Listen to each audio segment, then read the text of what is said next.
मिलेगा अगर 2 ही लाख का डेप्थ जनरेशन प्लान है। अब 2 ही चीजें हो सकती हैं, या तो आप विड्थ प्लान बनाओ और डेप्थ से कटिंग कर दो, या आप डेप्थ प्लान बनाओ और कैपिंग से कट कर दो अगर पॉइंट वैल्यू को फिक्स करना है तो। लेकिन पॉइंट वैल्यू को फिक्स नहीं किया जा सकता, क्योंकि generation plan fix point value का काम होता ही नहीं है। जनरेशन प्लान का मतलब होता है कंपनी के टर्नओवर का इतने % निकलेगा और जिसके जितने पॉइंट बनेंगे उसकी जो पॉइंट वैल्यू बनेगी उस पर निकल जाएगा। अगर कैपिंग लगा दोगे और फिक्स पॉइंट वैल्यू कर दोगे तो बाइनरी में और आप में कोई अंतर ही नहीं रह जाएगा, फिर आप बाइनरी ही हो। आपको रहना भी जनरेशन प्लान है, आपको बनना भी जनरेशन प्लान है, और पॉइंट वैल्यू को भी मेंटेन करना है तो एक ही ऑप्शन है, आपको तीसरी और चौथी लेग खोलनी पड़ेगी। अब तकलीफ उन कॉपी करने वालों को होने वाली है, अब तकलीफ उन कॉपी करने वालों को होने वाली है जिन्होंने बगैर सोचे समझे कॉपी कर लिया। अब उन्हें बताना चाहता हूं क्यों, क्योंकि उन्होंने कॉपी तो कर लिया लेकिन एक लाइन भूल गए।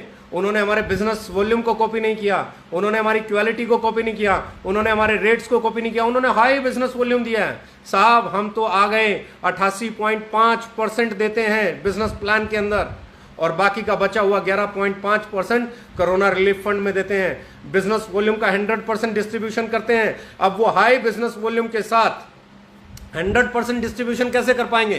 पॉसिबल ही नहीं है, वायबल ही नहीं है। तो अब उन्हें क्या करना पड़ेगा? अगर वो हमें कॉपी करना चाहते हैं तो पहले उन्हें अपने रेट ठीक करने पड़ेंगे, फिर उन्हें अपना बिजनेस वॉल्यूम घटाना पड़ेगा। अगर ये दोनों करेंगे तो ये जो उथल पुथल मचती है ये मचे तो वहां पे बिगी, है ना। हम कल भी एक कदम आगे थे, हम आज भी एक कदम आगे हैं, हम कल भी एक कदम आगे रहेंगे, क्योंकि हम स्वीकारना जानते हैं।